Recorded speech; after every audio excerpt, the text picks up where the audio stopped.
Qala Ibn Arabi qaddasallahu sirrahu wa rawahallahu ruha. Likulli syai'in afah. Setiap segala sesuatu ada afatnya, ada kelemahannya, ada yang merusaknya. Salat itu bagus, salat itu baik, apa yang merusaknya? Riya. Contoh, ada syarat rukun wudu, ada pembatal wudu dalam fikih. Dalam fikih ada penyempurna amal, ada pelengkap amal, ada pembatal amal. Maka dalam ilmu rohani, ilmu qalbu juga sama. Ada pelengkapnya dan juga ada yang merusak. Nah ini, bab ini pernah ditulis secara khas oleh Al-Imam Muhammad bin Abdul Qadir Jilani. Beliau menulis kitab Afatus Salikin. Jadi kelemahan-kelemahan para salik. Jadi setiap bahkan makom yang tinggi seperti misalnya fana. Nah, orang fana itu ada kelemahannya. Orang bako ada kelemahannya. Ada orang yang kena hal wahdah, mabuk dengan tauhid, itu ada kelemahannya. Ya, ada pembatalnya. Ya. Jadi kalau baru cuma belajar thariqah, baru zikir, itu belum selesai, jalan masih panjang. Ya. Jadi kita tidak boleh kemudian, saya sudah berthariqah A, lalu jalan selesai, tidak. Jalan masih panjang. Ya. Anugerah Allah, ilmu Allah itu seabadinya Allah, seluasnya ilmu Allah, seluasnya rahmat Allah. Maka kalau ada orang mengatakan dia paling alim, itu na'udzubillah. Jika ada orang mengatakan makomnya paling tinggi, tunggu dulu, kalau dia sedang mabuk boleh, atau dia tahdits dan ni'mah boleh. Cuma kalau dia merasa dirinya luar biasa, itu yang tidak boleh. Kita baru boleh merasa luar biasa jika kita pandang itu dari Allah. Kalau tidak, maka dia muskil, ya, akan jadi afat. Ya. Bismillahirrahmanirrahim. Qala wa afatul ilmi nisyanul amal. Ini yang pertama. Aibnya ilmu, kelemahannya ilmu, nisyanul amal. Lalai mengamalkannya, menunda-nunda untuk mengamalkannya. Itu afatul ilm. Jadi orang-orang berilmu itu masalah dia satu aja, kurang mau beramal. Hafiz Quran kurang apa? Hafal Quran. Tapi ketika baca Quran, apakah dia ikhlas kepada Allah? Ketika khataman Quran, apakah dia terbayang sesuatu selain Allah? Afatul ilmi nisyanul amal. Amal itu bukan hanya amal zahir. Amal yang paling mahal itu amal qalbu. Dan amal qalbu itu adalah ketulusan. Wa ma umiru illa liya'budullaha mukhlishina lahu.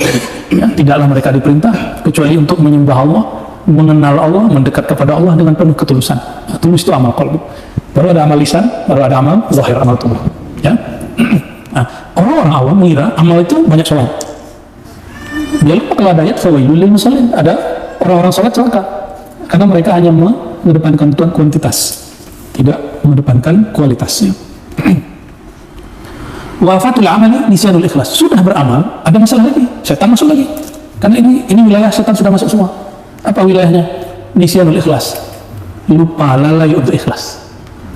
Sudah beramal, ikhlasnya kurang. Nah, kalau ujian kami ini, para mu'allim apa? Reward. Reward itu bisa materi, bisa imateri.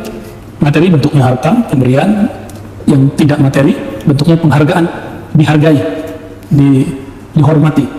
Ya? Kalau jadi yang merusak kami ini merasa kurang dihormati. Itu kami itu curhat saya maksudnya. Berbeda ya, sahih ya.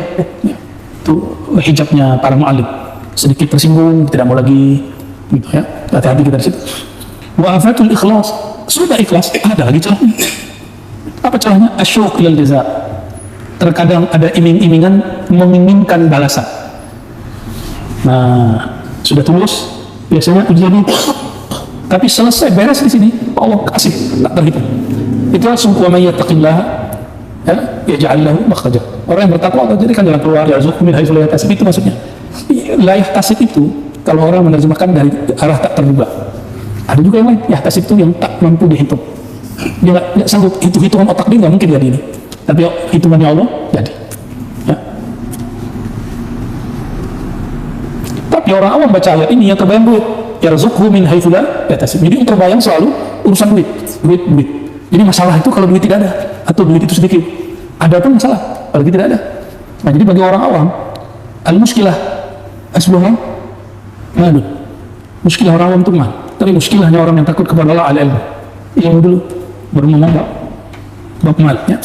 Harta boleh habis, bisa habis. Tapi kalau ilmu tidak habis-habis. Ilmu akan habis. Jadi al-ghanimah al-kubra al-ilmu billah. Al-ghanimah al-kubra al-ilmu billah. harta paling mulia itu adalah harta yang tak terlihat, itu engkau mengenal Allah Subhanahu wa ta'ala, pengetahuanmu tentang Allah. Walikulli sahibi wasfin afatun min jinsi wasfih. Inilah kaidahnya. Setiap orang yang disifatkan dengan suatu maqam, suatu hal, suatu sifat terpuji, kelemahan dia dari jenis yang sama. Nah, sholat ya. Orang celaka dalam sholatnya. Fawailul musallin itu kan dia celaka dalam sholatnya, karena di dalamnya ada riya ya. Ahli zikir dia akan tergelincir dengan zikirnya. Kenapa? Karena iblis ahli zikir ya. Orang-orang yang merasa dirinya baik, itu merasa baik itu masalahnya, merasa baik itu gak baik.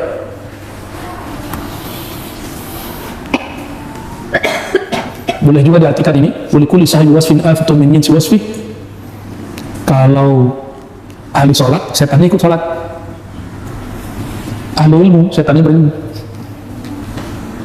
Ahli jihad, setannya ikut jihad. Makanya coba lihat orang-orang kalau sudah salah berjihad, jadi sumber kejahatan ya, bukan mujahid, mau jahat ini.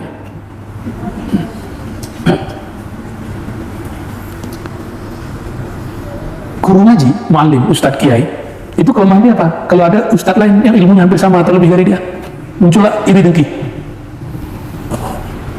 Kalau iri dengki, ciri-ciri iri sederhana aja. Ini kita dengar kawan kita, kalau saya sesama muallim, sama guru, sama ngaji, sama pendakwah, mendengar kawan saya pendakwah ini dapat musibah, saya katakan, syukurin lo. Atau terdengar dia dihujat orang, rasain lo. Ada rasa seperti itu, hati-hati. Apalagi ada orang menuduhnya yang bukan-bukan, menuduhnya sesat. Tuh saya katakan apa, itu sesat ya. Dulu kalau kawan pun tidak mau kawan lagi, akan saya sudah gak kawan dengan dia, takut dicaci.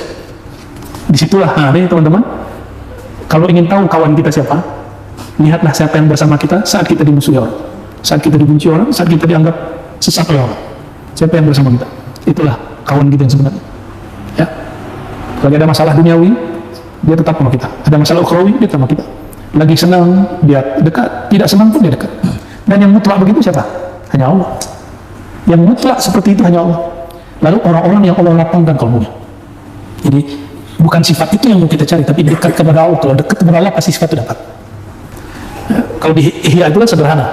Al-Hasid itu, orang hasad itu, Al-Haqid, dia senang ketika orang susah. Itu gampangnya. Dia susah kalau ada orang senang. Nah, Imam Ghazali itu bercerita tentang banyak hal. Salah satunya hasadnya ulama itu hubbul jah wal atba, cinta kepada popularitas, tuah, kemuliaan, cinta banyak pengikut. Maka nanti, kalau sekarang pengikut itu bukan lagi jumlah yang hadir, tapi viewer ya, berapa yang nonton.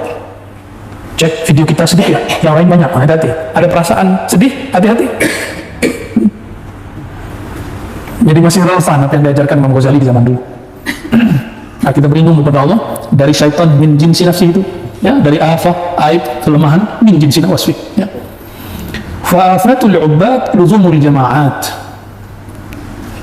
Aib atau afat kelemahan para ahli ibadah luzumul jama'at.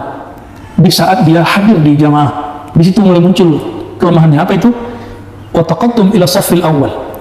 Ya, ketika dia merasa misalnya di depan jamaah nih, bagus, ini bagus, tapi di hatinya yang tidak bagus. Begini, azan, saya ke masjid dulu ya, saya ini suka sholat jamaah, menzahirkan kepada orang. Kalau niatnya tidak, boleh, ajak orang, ayo kita jamaah yuk. Ada yang kemudian mendahulukan jamaah daripada tamu. Tamu itu wajib dihormati, sedangkan jamaah, Nabi SAW ketika ada tamu, maka beliau hanya sholat rawatibnya 2 rakaat. Biasanya Nabi 4 rakaat. Kenapa? Beliau itu menghormati tamu wajib. Seperti itu beliau melakukannya ya. Wa taqaddum ila safil awal. Yang kedua, selalu ingin di depan, saf terdepan. Ini juga afatul ubbad. Ahli ibadah rusaknya di situ. Akhirnya dia melangkahi pundak-pundak orang yang di belakang. Ingin di belakang terus. Sudah pernah lihat? Atau jangan-jangan pernah mengalami? Kalau saya mengalami. Dulu kita seperti itu. Ya. Kalau sekarang enggak. Kalau tidak ada jalan kita nggak maju. Walaupun di tengah, di belakang imam ada yang kosong, ya, itu menyakiti, merusak mereka yang hadir. Taqaddum ila safil awal, ya. Bahkan di Al-Salafus Syariah itu ada kisah mengenai bab ini. Buya Zulafi pernah berkisah, ya, pernah, ya, tentang orang yang hijab dia adalah, ya, jadi ada seseorang biasanya di saf depan dan dia terlambat. Ketika terlambat, dalam hatinya, apa kata orang kalau saya tidak di depan? Apa kata orang kalau saya tidak di saf pertama? Apa kata orang? Saya kan, nah, suka begitu.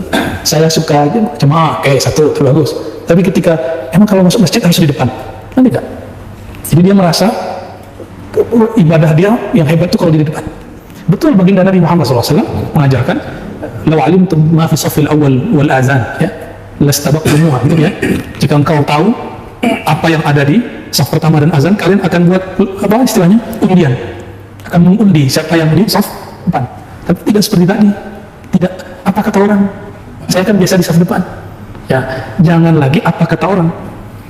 Ya, maka saya tidak merekomendasikan jika ada beberapa ikhwah kita menceritakan ada yang baru senang sholat jemaah lalu imamnya dahulu maju, iqamatnya sudah dibacakan, lalu siang telat ini langsung pukul imamnya. Itu contoh yang buruk. Tapi bagi orang-orang awam itu dianggap contoh baik. Berarti dia cinta jemaah. Apa urusannya cinta jemaah dengan pukul imam, ya? Tapi ini biasa orang menceritakan ini lagi mabuk.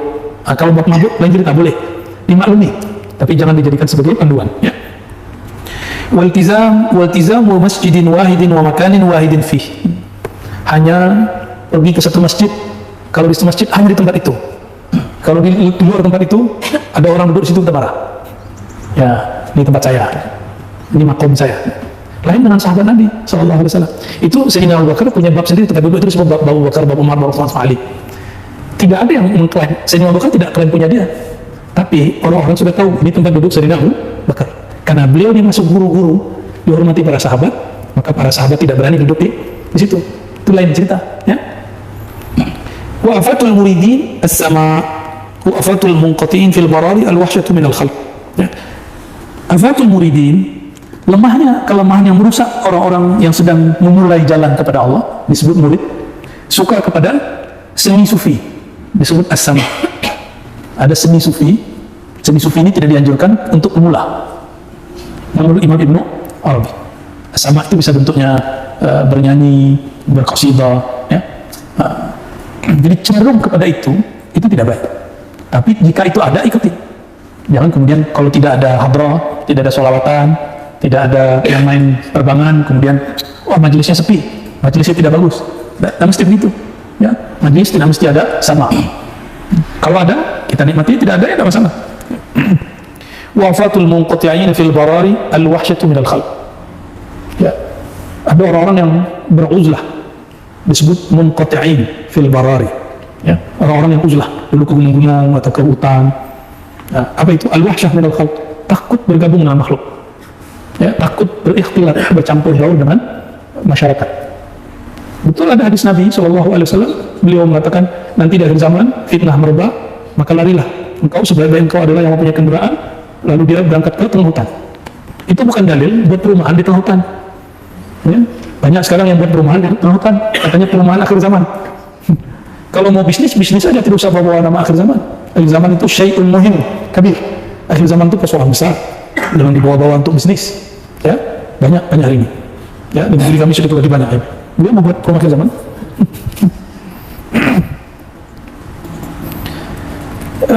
Sebenarnya ada orang begini, ada orang uzlah itu yang mazmum, yang menyendiri, dicela Allah.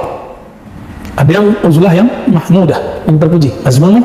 Nah, orang yang uzlah menyendiri, menyepi, lalu dia mengatakan, saya tidak mau bergabung dengan makhluk karena nanti mereka merusak saya. Mereka merusak saya. Orang ini merasa suci dan merasa bahwa selain dia jahat, selain dia rusak. Ini orang yang uzlah, tapi uzlahnya tercelah, mazmum. Ya. Ada uzlah yang dianjurkan. Apa itu? Saya beruzlah karena ingin menjauhkan makhluk dari keburukan saya. Lain? Apa beda uzlah yang mahmudah dengan uzlah yang mazmumah? Uzlah yang mazmumah, yang tercela, menghindari makhluk karena menuduh mereka merusak dirinya. Nah, Jadi kalau teman-teman ini tutup akun Twitter, Instagram, bukan karena dirusak orang, tapi karena kita merasa kurang membawa manfaat, baru kita tutup. Itu uzlah, apa sebutan akunnya? Uzlah online-nya, kalau diistilahkan. Ya, boleh, nggak masalah. Tapi bukan kita merasa, oh di sosial media itu banyak orang jahat, saya mau baik. Nah, bukan begitu. Kita ingin menata diri, jangan-jangan kita yang kurang baik, kita yang kurang soleh. Nah, ini perbedaan uzlah yang sadid, yang benar, dengan uzlah yang kazibah, yang salih.